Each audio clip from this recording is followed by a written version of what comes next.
Ian Smith again, and today I'm going to share with you one of the most important lessons that you can learn as an entrepreneur in terms of building value for your business.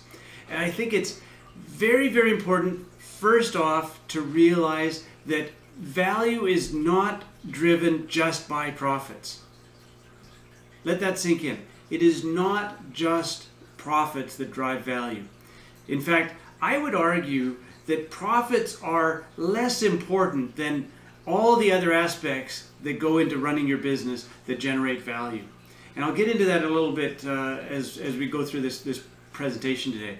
But I wanted to start with an example that is kind of embarrassing, quite frankly, because it involves a business that I bought, or my family bought, a number of years ago, many years ago, with a couple partners. And it was a disaster in all respects. And I should know better. I felt like at the time, like the story of the cobbler's children that have no shoes, that the dentist kids who have lots of cavity. I don't know what kind of analogy you want to use, but I bought a business that I thought was going to be a great business, and I thought I got a fantastic deal on it. At the time, we paid 2 times trailing earnings before interest, taxes, and depreciation. So 2 times EBITDA, or 2 times what we thought was a proxy for cash flow.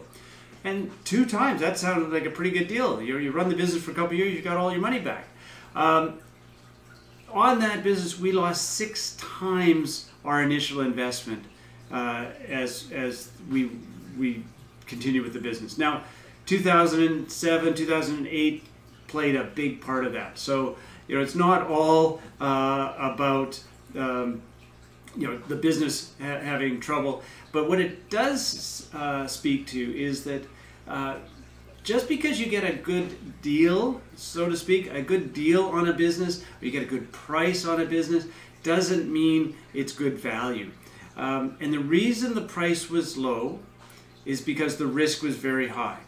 And that's something that's really critically important, is to realize that value is generated by, as I said earlier, it's cash flow, but it's modified up and down by the level of risk attributed to those future cash flows. If the risk is very high, if the variability of those revenues is going to be quite extreme from high to low, you should expect to pay a lower price. If the transition to new owners is going to be risky, you may lose customers, you may lose suppliers, the price will be lower because the risk is going to be higher. So that's a really important thing to realize, is that the risk that is attributed to your business from an outsider, not the risk that you attribute to the business. And quite often I hear entrepreneurs say, hey, there's no risk in losing those customers. They're great customers. They've been customers forever. Well, they've been your customers, and in many cases, they are really your customer, you being the owner of the business. They are not the company's customers in a more corporate-to-corporate sense. So let's talk about value then in a little more detail. So you see various metrics that people use when they're talking about valuation. In the public market, you talk about a price-earnings multiple. In the private space, in the private world, you talk about a profit multiple, EBITDA multiple. You hear about EBITDA being this earnings before interest, taxes, depreciation, and amortization. And the reason EBITDA is used, I think it's because people, quite frankly, we get lazy as financial experts, and I think business owners get lazy when they talk about EBITDA because they think that that's a proxy, in a sense, for cash flow. And in some cases it is. In many cases, it is completely different from what your cash flow really is. So when I think about what buyers are looking for, they're looking for cash flow. They're looking for predictability of future cash flows. That's number one. The other reasons they might buy the business is there's synergies. Obviously, there's the old 1 + 1 = 3 type of thing for mergers and acquisitions in that sense. There may be an imperative for them to buy the business because they don't want their competitor to own the business. That's a defensive play. The offensive play is to buy it, to build, to grow a much bigger, stronger enterprise. The defensive position can be just as compelling for a number of purchasers. So that's something to keep in mind. But the key point is that the value is not just created by the cash flows or the profits, but by the risk that's associated with it. Now you'll hear valuation experts talk about discounted cash flow. So they take what your future budget is and they discount that back to get to the present value of the business. That's one methodology used for valuations. Well, what that tells you is that the discount rate, the rate that they take those future cash flows and bring it back to today, will change the valuation. So a business that is very risky, say a startup business for example, the discount rate might be 30% or 40%, 25%, so a big percentage. So that $100 that you're expecting to earn next year is really only showing up as $75 or 70 some odd dollars of value today. That $200 in 2 years is going to be discounted down to maybe $120 today. So it's imperative that you understand that risk and the impression that buyers have of risk will drive tremendous value in the business or take away from business. And I look at it as sort of like the speedometer, or the volume meter at a football game. If you watch, like I watch the Seahawks, and when the crowd is probably the loudest crowd in the NFL when we've had crowds before COVID, and you see the volume meter going up, 100 megabyte or 100 decibels. That's the way I look at value as well. That I say, okay, a standard business in your industry with the kind of growth that you have should get, let's just for argument's sake say 5 times multiple. And if you do things really well, you're well managed, you've got depth of management, you've got all these other things that I'll teach in my upcoming course, you might get 6, 7, or 8 times the multiple compared to what the standard would be. But if the business is let's call it a lifestyle business, or it's a pure entrepreneurial business with no management depth, you might only get 3 times EBITDA. And so that swing is not just from the standard of 5 to say a 7 or an 8, but it's from where you might be at a 3 or 4 to that 7 or 8 by doing things right. So the magnitude of change in value that you can drive by doing things right and transitioning your business from that lifestyle business to an entrepreneurial business to a corporate enterprise can be a phenomenal difference. And I'll get to some of the numbers later. I didn't want to go into spreadsheets and models and all that today. I wanted to really just give you the high level understanding of the kind of value that you can drive in the business. Now, I want to use a couple other examples. Recently, in the last few years, we've sold a couple businesses that from the outside looking at them would seem very similar. They were both distributors of equipment to corporate buyers. So what we would call a B2B market. So they're business to business sales. They're not dealing with the retail market at all. They are dealing with high value items in lower volumes, but to a fairly broad audience. They were equally profitable for their, for the last 5 to 10 years. They had equally strong, I would say equally strong management. Could be argued one way or the other. But the difference is that one of those distributors distributed other companies' products. So they were a distributor of branded products coming from Japan, from the US, from elsewhere, to their end consumers. Whereas the other business designed and manufactured and branded their own products. And those two companies attracted completely different valuation expectations from the buyer universe that we approached. In fact, the one seller received roughly about 6 times EBITDA. The other received over 10 times EBITDA for their business. So a magnitude different valuation for two seemingly similar companies. Now, another example I'd like to use, which I think is quite telling, It was a company that I worked with years ago for a number of years on the buy side. So we were helping them to acquire other businesses within their industry. And by doing so, they were able to grow their business from roughly $2 million of earnings up to about $9 million of earnings. And they obviously seemed to be hugely successful and generating considerable amounts of cash, which they were then, of course, turning into buying more businesses. But they never transitioned from an purely entrepreneurial business to a corporate enterprise. So the business was still very much controlled and managed on a very high level of detail by the owner and his wife. And so when it came time for them to sell the business, just now a couple of years ago, we went out to the market and approached a number of different buyers. In fact, we went to a pool of a very large universe of buyers. And ultimately, we were only able to receive 2 really bona fide offers. We received 5 offers in total, but only 2 that were really ones worth considering. The other 3 we would consider low ball offers, for example.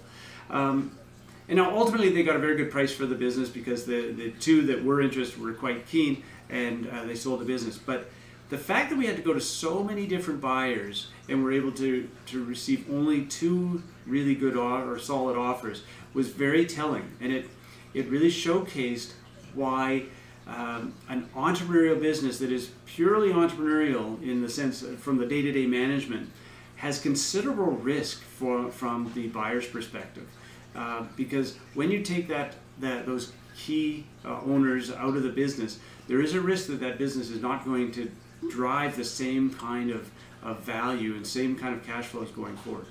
Now, there were a number of other things that company had that made it less attractive to buyers, and we'll get into that in some other discussions, but not today. But the main challenge that they had is they had well over $1 million of what we would call normalizations to their profit and loss statement. So those are personal expenses or expenses that are run through the company that wouldn't be part of a normal corporate business.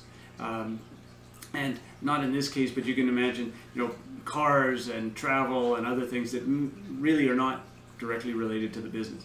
The more you take those out of the financial statements when you're presenting to a buyer, the more concern they'll have about what other things are going on in the business that are really not kind of in the normal course of business, and how are they going to adjust for that when they think about making an offer. So what I wanted to do is give you sort of a high-level example of how this way of thinking about value can absolutely change the way you think about your business and think about how you can drive value as you build the business going forward, and why it's so important to begin that transition from whether it's a lifestyle business that you have now to an entrepreneurial business, or from an entrepreneurial business to a corporate enterprise. Because those transitions, each one of them, can drive a couple turns of EBITDA in terms of value in the business, which is cash in your jeans at the end of the day. So let's use an example. And I thought, just to make it really simple, even though I love math, I love my numbers, I love my spreadsheets, let's just use an example of a company that makes $100 of profits. Because I thought, well, if I used $1 million, some people would say, well, that's more than I make, so it's not relevant. And others would say, well, that's less than I make, so it's not relevant. So let's just use $100 of profits. So your business making $100 of profits, and the standard value for your business in your industry in your size is 5 times that earnings or that cash flow. So don't get caught up in whether it's profits or cash flow. 5 times the earnings of the business. So that gives you a value of $500. So pretty simple math. $100 of profits, 5 times multiple, $500 of value. So let's say your business, the profits are growing by 10% a year. Yes, some of you will say, well, I make 15 or 20% a year growth, or I don't really care. At the end of the day, let's just say 10% growth a year. In 4 years, you've increased the profits by about 50%. if you're compounding at 10%. So in 4 years' time, $150 of profits and that 5-time multiple, your business is worth $750. Right? So it's, the business has increased in value as well by 50%.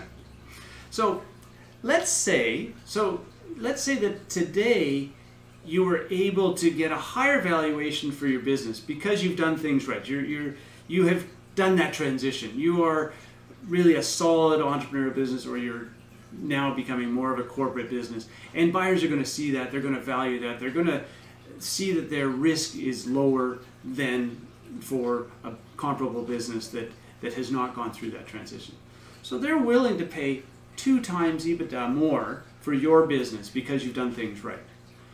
Well, that means that today that $100 of earnings is already worth $700 in terms of value for the business. That's almost the same as the $750 that you would have in 4 years after working very hard for 4 years to grow your earnings by 50%.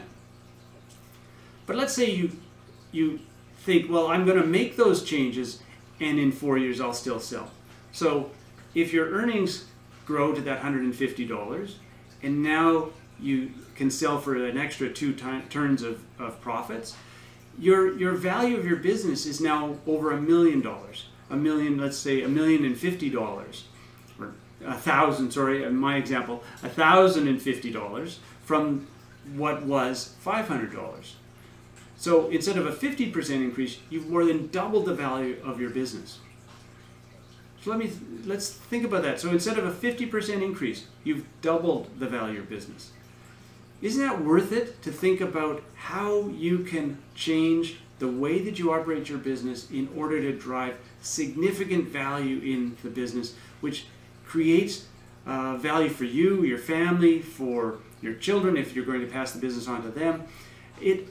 And not only that, you have a stronger business. You have a more sustainable business, a more competitive business. It's not just about building value for the sale of the business. It's about building value in your business today that makes it a stronger business. It allows you to step out of the business from time to time and work, as some would say, work above the business instead of on the business or in the business the way that you may work now.